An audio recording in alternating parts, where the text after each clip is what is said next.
आज की कथा में हम सभी जानेंगे कि किस श्राप के कारण स्त्री समय से पहले ही विधवा हो जाती है। आपका ज्यादा समय ना लेते हुए कथा को प्रारंभ करते हैं। एक बार भगवान श्री राम वनवास के समय अपनी कुटिया में बैठे विश्राम कर रहे थे। तभी माता सीता भगवान श्री राम से पूछती हैं कि हे स्वामी, औरत किस पाप के कारण समय से पहले विधवा हो जाती है? प्रभु, आज जब मैं पूजा के लिए फूल तोड़ने गई थी तो मैंने कुछ स्त्रियों को देखा जो देखने में एक ही उम्र की थी। उसमें से एक औरत विधवा हो चुकी थी और बहुत दुखी जीवन व्यतीत कर रही थी, और बाकी उसी उम्र की औरत अपने पतियों के साथ सुख से अपना जीवन व्यतीत कर रही थी। इस प्रकार माता सीता की बात को सुनकर भगवान राम कहते हैं, हे सीते, तुम्हारे मन में जो भी प्रश्न उठ रहे हैं निश्चिंत होकर पूछो। फिर देवी सीता कहती हैं, हे प्रभु, मेरा पहला प्रश्न है, कौन सी स्त्री समय से पहले विधवा हो जाती है? और मेरा दूसरा प्रश्न है, कौन सी स्त्री को जीवन में कभी सुख शांति नहीं मिलती? और मेरा तीसरा प्रश्न है, वह कौन सी चीज है जो एक पत्नी अपने पति के मांगने पर भी पति को नहीं देती? भगवान राम कहते, देवी, तुम जानना चाहती हो आखिर ऐसा क्यों है? तो देवी सुनो, मैं तुम्हें इन सभी प्रश्नों का उत्तर एक कथा के माध्यम से देना चाहता हूं। इस कथा को बहुत ही ध्यान से सुनना। हे सीता, सबसे पहले मैं तुम्हें उस स्त्री की कहानी सुनाना चाहता हूं जो सुहागन बनकर सुखी जीवन जी रही है। और जिस सुहागन स्त्री की तुम बात कर रही हो, वह स्त्री और कोई नहीं बल्कि कौशल नरेश के नौकर की पत्नी है। उस नौकर को अपनी पत्नी पर पूरा विश्वास है कि मेरी पत्नी एक चरित्रवान और पतिव्रता स्त्री है, जिसकी प्रशंसा वह नगर में सबसे किया करता है। हे देवी, उस नौकर की पत्नी की चर्चा समस्त नगर में होने लगी। धीरे धीरे फैलते हुए ये बात राजा के दरबार में पहुंच गई, और यह बात सुनकर राजा ने अपने नौकर को बुलाया और उस नौकर से राजा कहने लगे कि तुम हर किसी से कहते हो कि तुम्हारी पत्नी एक चरित्रवान और पतिव्रता स्त्री है। क्या वास्तव में तुम्हारी पत्नी एक चरित्रवान और पतिव्रता स्त्री है? राजा की इस बात को सुनकर नौकर कहने लगा, महाराज, मुझे अपनी धर्म पत्नी पर पूरा विश्वास है कि वह एक पतिव्रता स्त्री है और मेरे अलावा वह पराये मर्दों को नहीं देखती। नौकर की इस बात को सुनकर राजा के एक मंत्री ने कहा, ऐसा कैसे हो सकता है कि एक स्त्री किसी अन्य पुरुष को ना देखे? ऐसा तो असंभव है।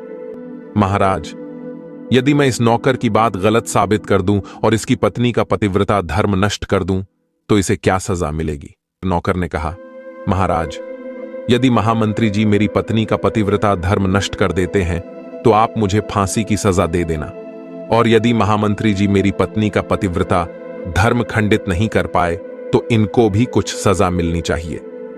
नौकर की यह बात सुनकर राजा ने कहा कि मंत्री को भी फांसी की सजा दी जाएगी। मंत्री ने यह बात स्वीकार कर ली और नौकर से पूछा कि मैं तुम्हारी पत्नी से क्या वस्तु लाऊं जिससे तू मान ले कि मैंने तेरी पत्नी का पति धर्म खंडित कर दिया?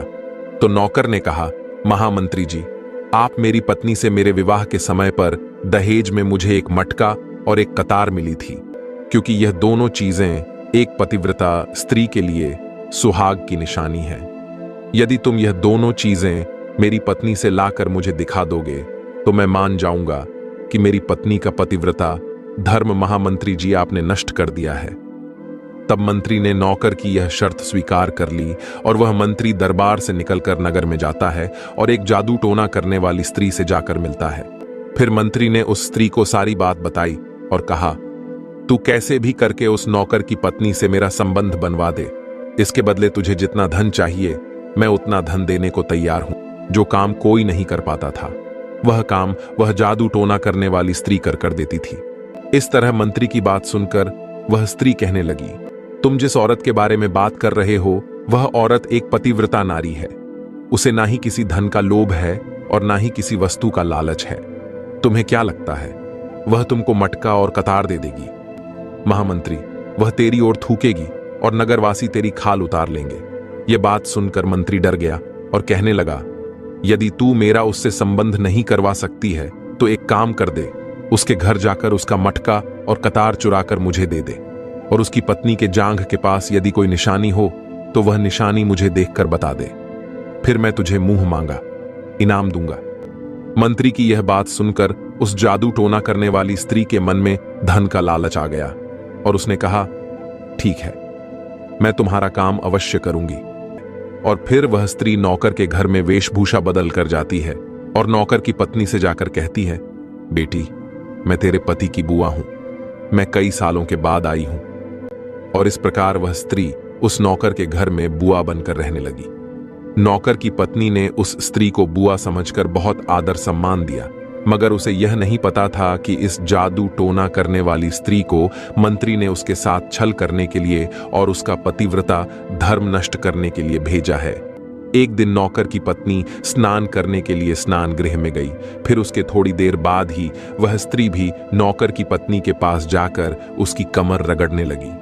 उस पतिव्रता औरत ने बहुत मना किया, फिर भी वह स्त्री नहीं मानी और कहने लगी, तुम मुझे अपनी बेटी से भी ज्यादा प्यारी लगती हो। और ऐसा कहकर वह स्त्री उसे बातों के माया जाल में उलझाने लगी।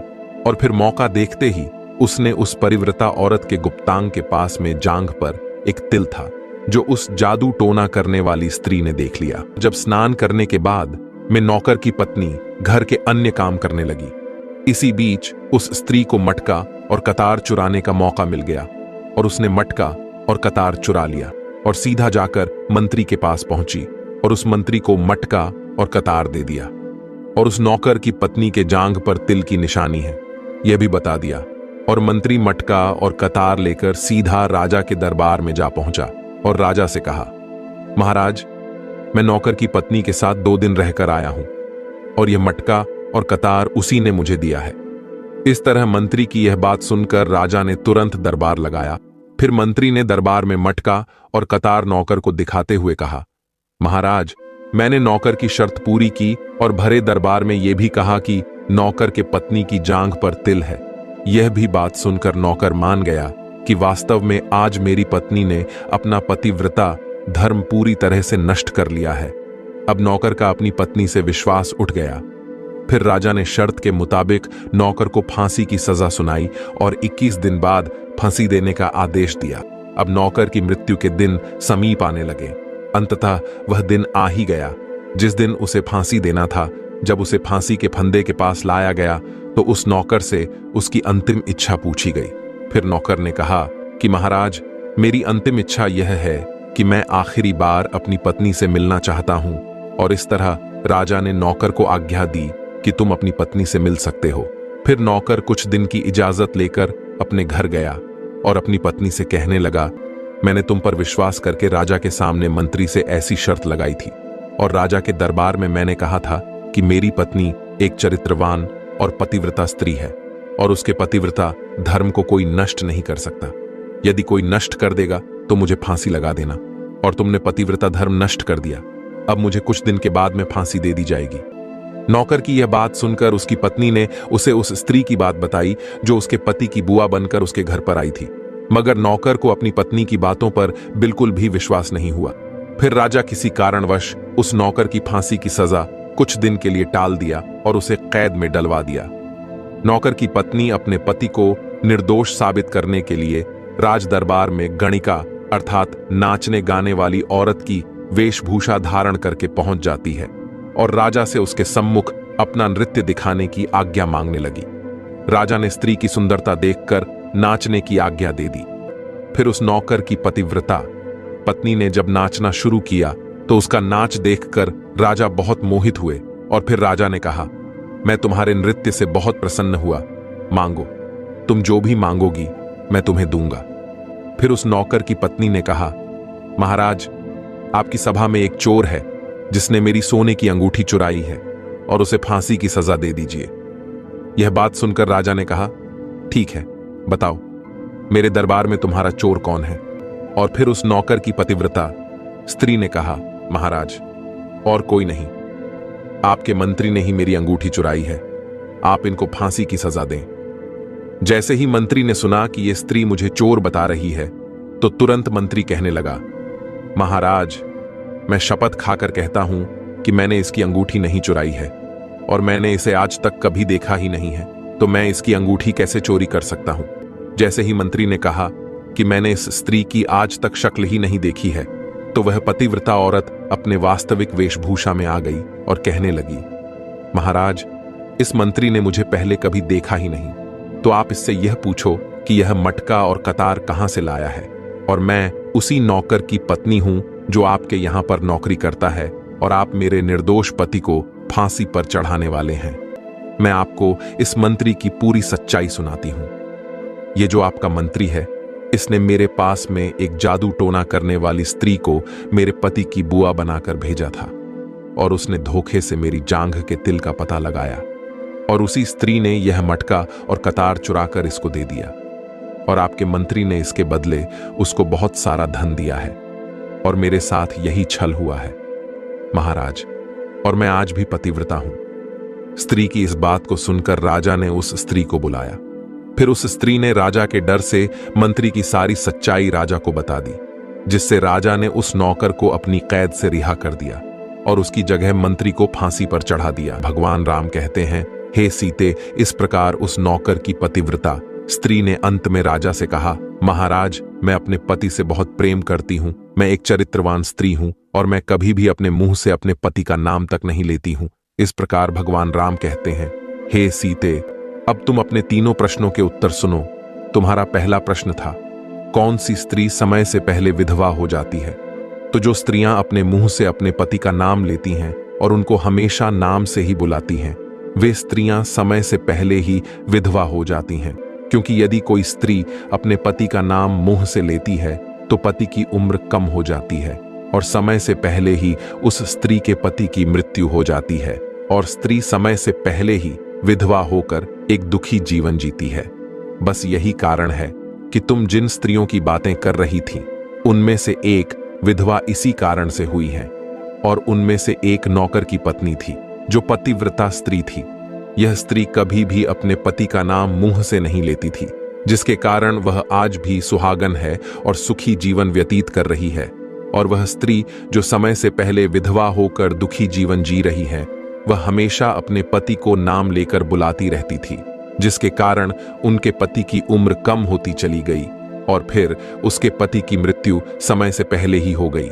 इसलिए किसी भी स्त्री को अपने पति का नाम अपने मुंह से नहीं लेना चाहिए। और तुम्हारा दूसरा प्रश्न था, कौन सी स्त्री को जीवन में कभी सुख नहीं मिलता है और वह पति के होते हुए भी सदा दुखी जीवन जीती है? जो स्त्रियां अपने पति की बिना अनुमति लिए कहीं भी चल देती हैं, वे कभी सुखी जीवन नहीं जी पाती हैं। ऐसी स्त्रियां जीवन भर दुखी ही रहती हैं और उन्हें पति का प्रेम कभी नहीं मिलता। तुम्हारा तीसरा प्रश्न था कि ऐसी कौन सी चीज है जो एक पत्नी अपने पति को मांगने से भी नहीं देती है? तो समझ लो, वह चीज गाली है जो एक संस्कारी और चरित्रवान स्त्री कभी भी अपने पति को नहीं देती है। और जो स्त्रियां अपने पति को गाली देती हैं, वह स्त्रियां कभी चरित्रवान नहीं होती, और ऐसी स्त्रियां जीवन भर दुखी रहती हैं। उसके जीवन में कभी सुख नहीं आता, और समय से पहले ही ऐसी स्त्रियां विधवा हो जाती हैं। और इस प्रकार माता सीता कथा सुनने के बाद अपने तीनों प्रश्नों का उत्तर पाकर संतुष्ट हो जाती हैं और कहती हैं, क्या प्रभु, वास्तव में जो स्त्री चरित्रवान होती है वह कभी दुखी जीवन नहीं जीती है? तो भगवान राम कहते हैं, नहीं, क्योंकि ऐसे घर में लक्ष्मी का सदा वास होता है, और वह घर धन दौलत और खुशियों से हमेशा भरा रहता है, और चरित्रवान स्त्रियां हमेशा घर को स्वर्ग बना देती हैं। अगर यह कथा आप सबको अच्छी लगी हो तो कमेंट्स में जय श्री राम जरूर लिख देना, और वीडियो को लाइक करके चैनल को सब्सक्राइब कर देना।